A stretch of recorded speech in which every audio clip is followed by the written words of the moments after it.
नमस्कार दोस्तों, स्वागत है आपका हमारे चैनल भक्ति स्पिरिट्स पे एक बार दोबारा।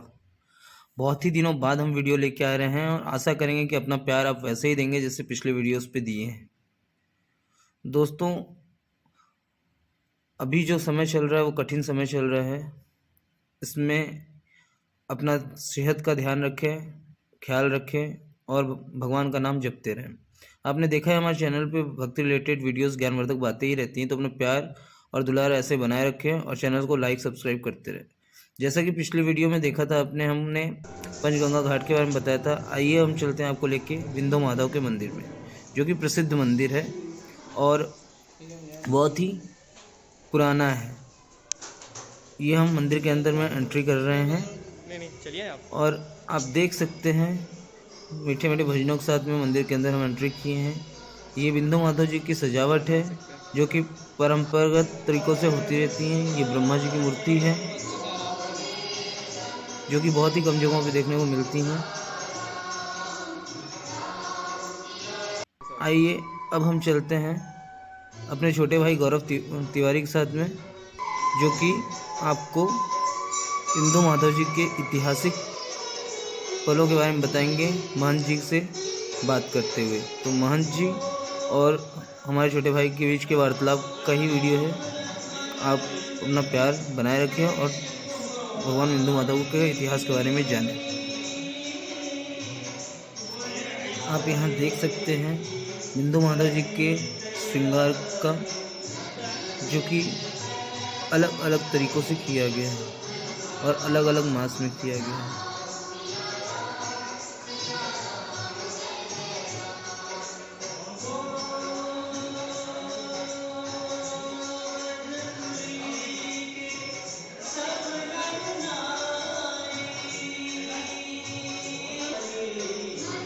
ये हम जा रहे हैं मंदिर की तरफ। यहाँ आप देख सकते हैं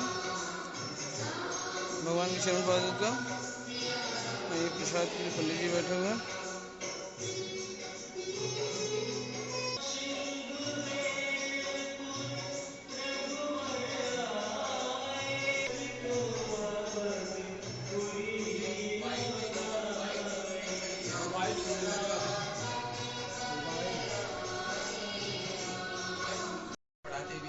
हैदराबाद इन लोगों के पास समय नहीं होता है। आज कैसे समय निकालिए संडे होकर के।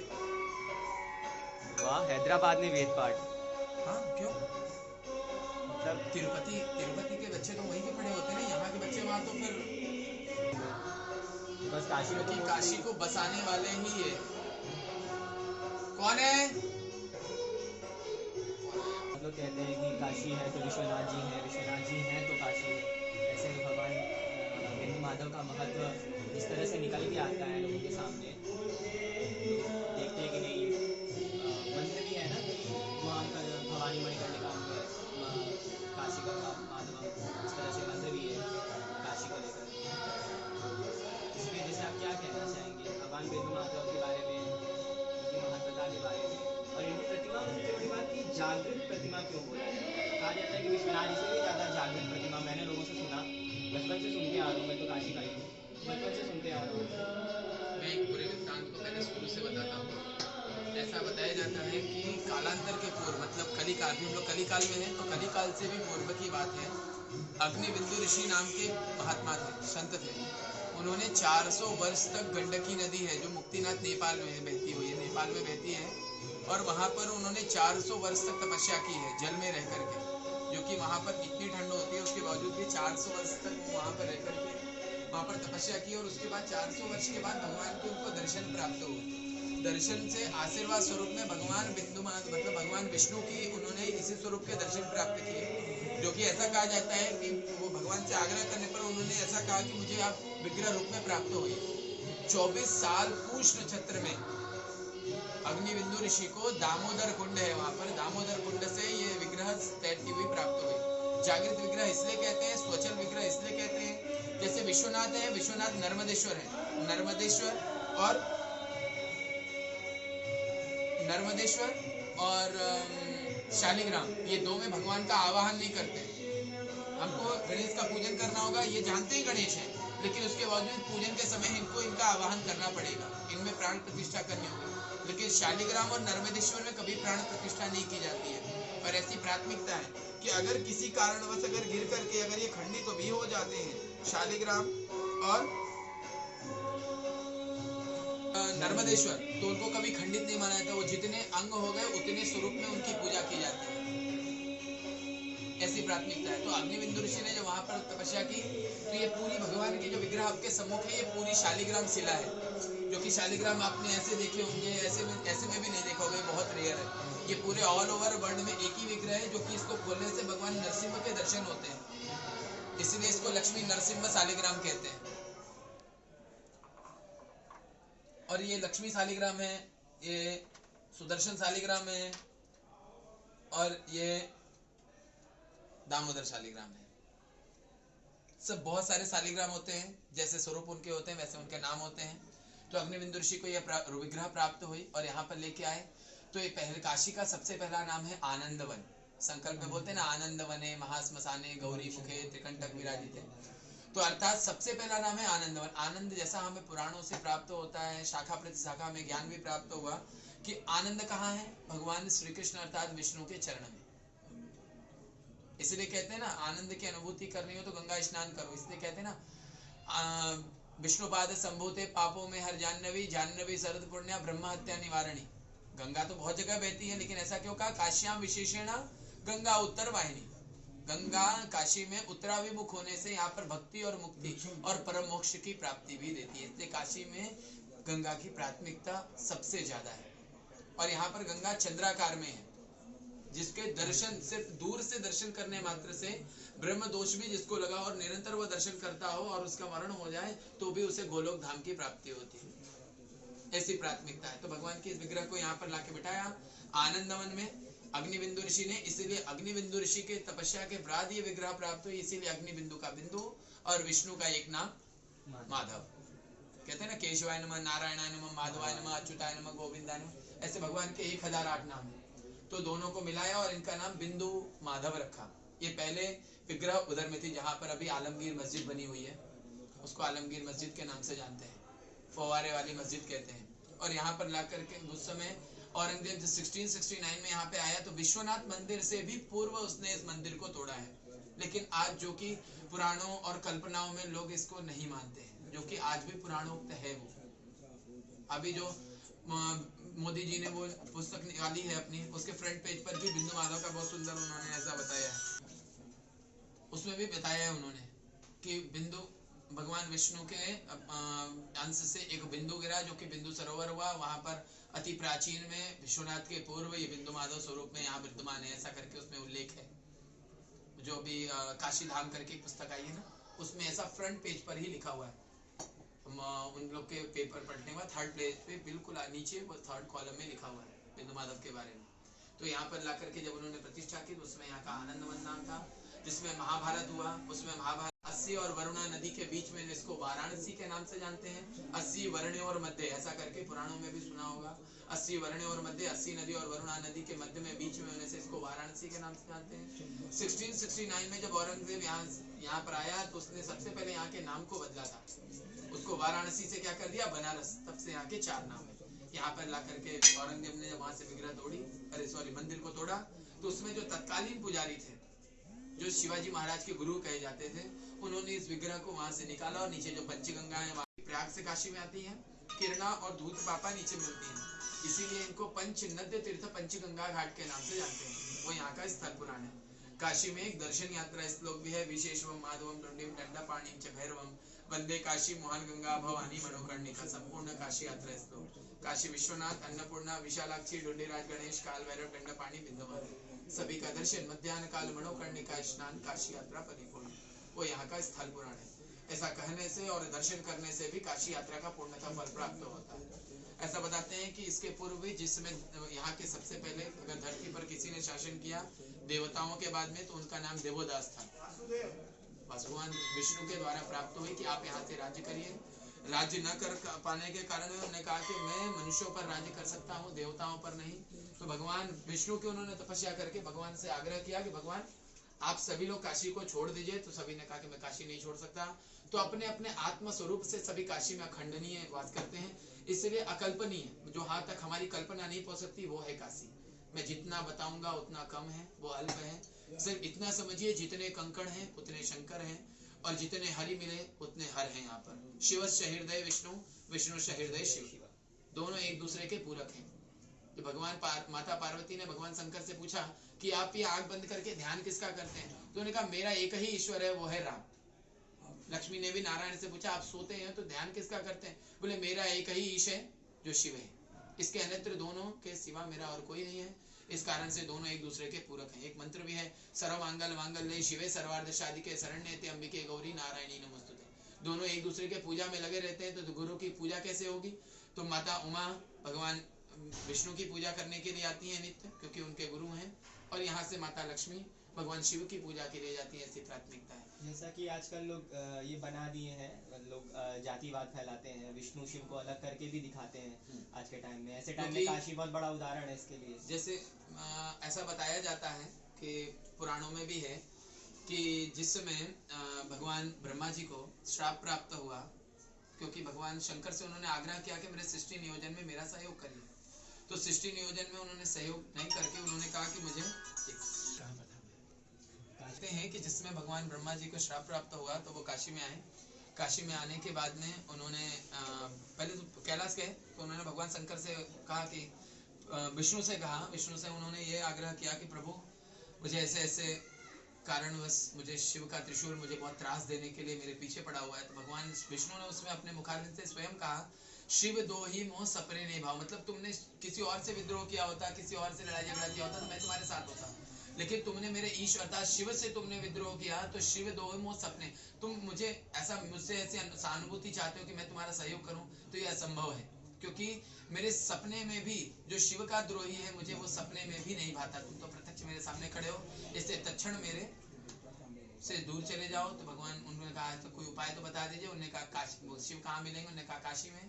तो बगल में ब्रह्मा घाट है, वहाँ पर भगवान ब्रह्मा जी आए, उन्होंने काफी दिन यहाँ निवास किया, जो कि मंगला गौरी है। मंगला गौरी में उन्होंने तपस्या की है भगवान ब्रह्मा जी ने, और उन्होंने सेतु से वहाँ पर गमिस्तेश्वर को बनाया है। गमिस्तेश्वर से वहाँ पर शंकर भगवान प्रकट हुए, उनके साथ में माता उमा भी प्रकट हुई, जो कि मंगला गौरी में आज भी विद्यमान है, मंगला गौरी स्वरूप में।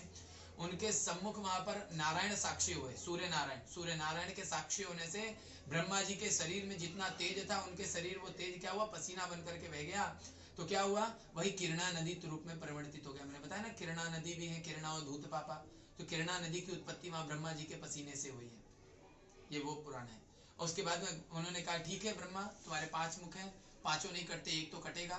जो ब्रह्मा, फिर भगवान शंकर के द्वारा ब्रह्मा का एक मस्तक कटा है, जो जा करके 50 मोचन है, लोराबीर राम कटोरा के आगे उसको 50 मोचन कहते हैं। वहां पर ब्रह्मा का एक मस्तक गिरा, तो उन्होंने कहा ठीक है, आज से मैं इस कुंड को आशीर्वाद देता हूँ कि आज से जो भी मनुष्य यहाँ पर अपने पितरों को जो प्रेत योनि से मुक्त कराना चाहते हैं और यहाँ पर पिंडदान करते हैं, निसंदेह उन्हें प्रेत योनि से मुक्ति प्राप्त होगी। ऐसा है। तो काशी में तो दोनों समान है। ऐसा कहा जाता है कि ये अपनी कल्पना में भी नहीं रखना चाहिए कि शिव और विष्णु भिन्न है।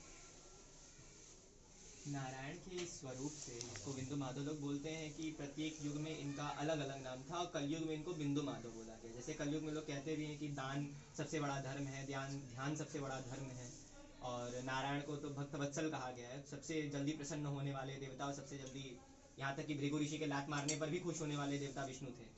तो ऐसे में बिंदु माधव की महत्वता, अगर लोग काशी में जो नए लोग आने वाले हैं या आएंगे, भविष्य में आना चाहते हैं, तो लोग विश्वनाथ जी जाते हैं, काल भैरव जाते हैं, टूरिस्ट गाइड ज़्यादातर यहाँ नहीं लेके आ पाते बहुत से।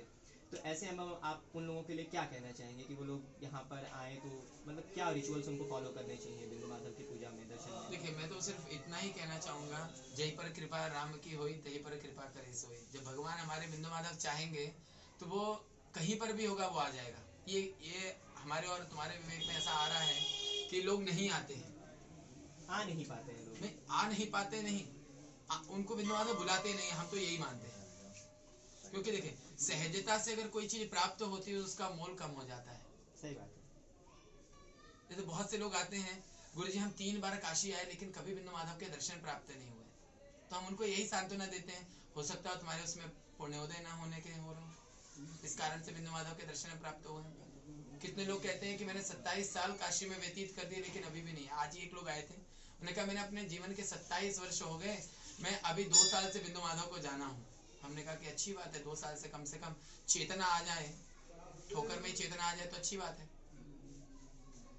और जैसे कि हम लोग यहाँ देख रहे हैं बहुत सारे शालिग्राम रखे हुए हैं और स्वयं नारायण को भी शालिग्राम स्वरूप आप बताएं कि पूरी की पूरी शालिग्राम शिला ही है प्रतिमा स्वरूप। शालिग्राम को तो प्रत्यक्ष नारायण मानते हैं। तो इनकी पूजा में या इनके विधानों में कुछ ऐसा अलगाव जो बाकी हरि मंदिरों से इनको भिन्न करता है? क्योंकि ऐसे तो बहुत से हरि मंदिर हैं।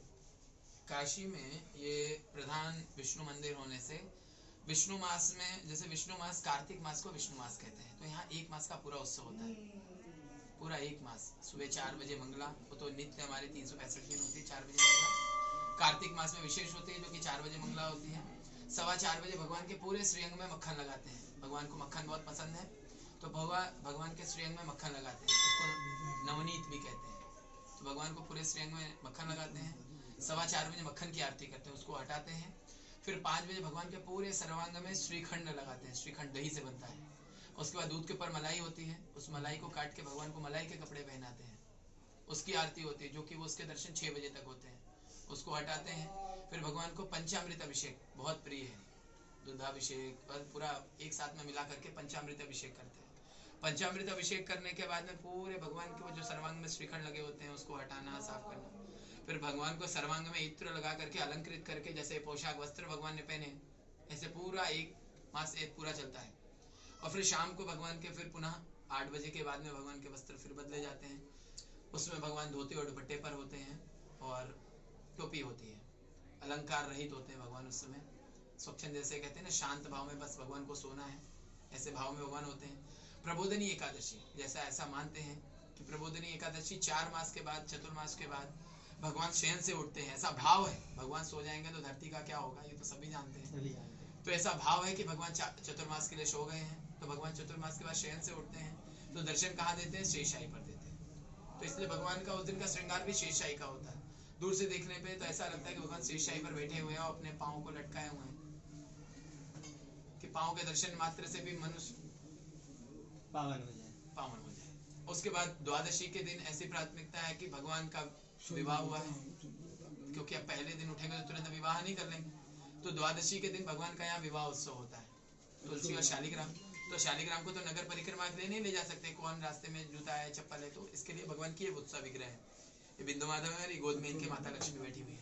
इनको पालकी में नगर परिक्रमा के लिए लेके जाते हैं और ला करके पुनः विग्रह यहाँ पर बैठ रखी जाती है। तो हमारे उत्सव मतलब विवाह के लिए बड़े लाल जी हैं, गोपाल जी हैं, उनके साथ में तुलसी जी का विवाह होता है पूरे नियम से, जो उसका नियम है विवाह पद्धति के उससे। उसके बाद में जैसा आते हैं बाराती तो कुछ प्रसाद भी चाहिए, तो पूरा भोजन का भी इंतजाम होता है, सारी व्यवस्थाएं वैसी ही होती है। उसके बाद में द्वादशी भगवान रात्रि जागरण करते हैं, उस दिन भगवान सोते नहीं है। त्रयोदशी के दिन भगवान ससुराल में होते हैं, इसलिए भगवान को झूले पर बैठाते हैं कि कमर में दर्द हो गया होगा, घोड़े पर बैठने से ना, घोड़ा टकपक टकपक चलता है तो कमर में दर्द होगी, तो इस कारण से भगवान को झूले पर बैठाते हैं।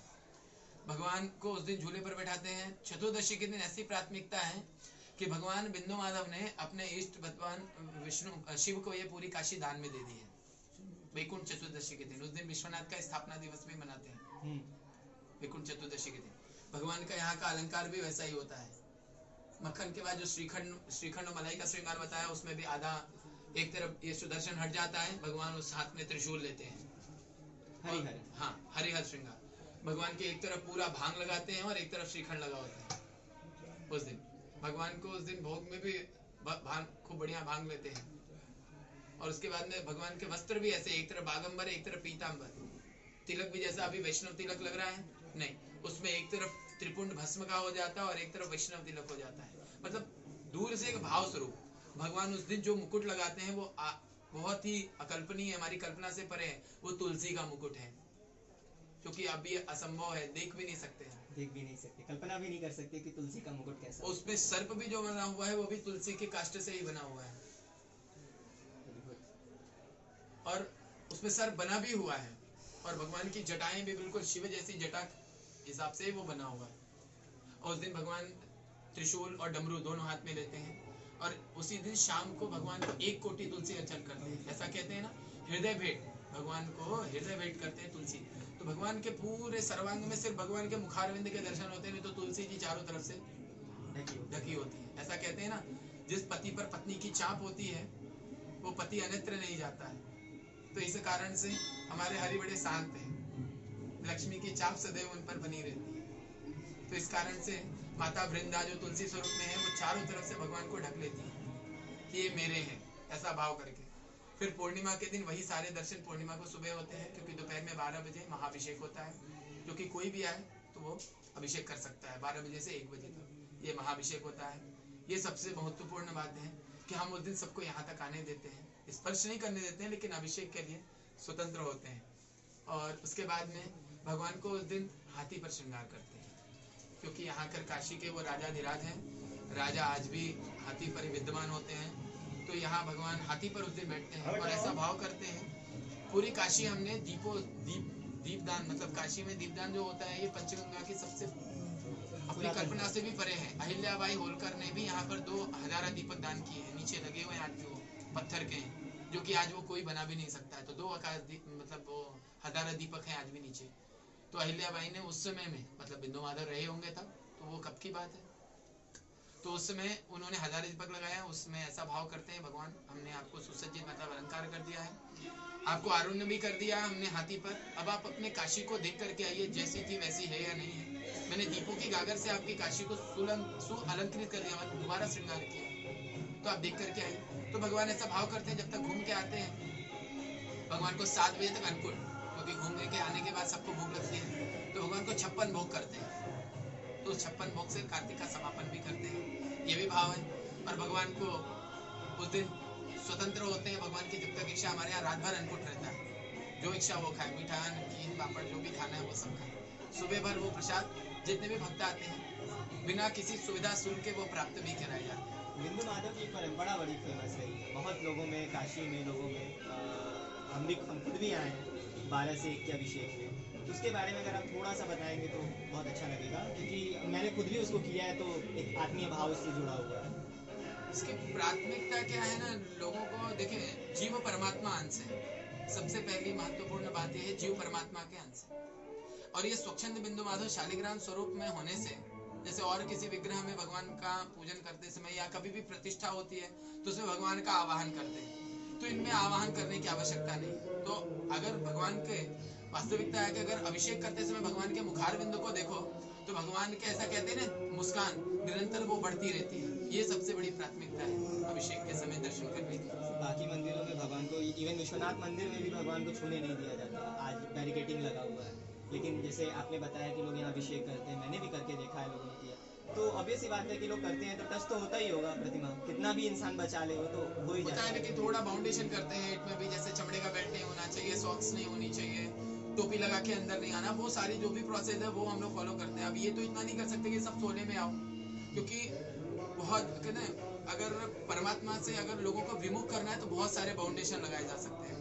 हमारा एक मूल ध्येय होना चाहिए कि आज के कलिकाल में जो लोग आज के समय में धर्म से विमुख जा रहे हैं, हमें धर्म की तरफ और मोड़ना है।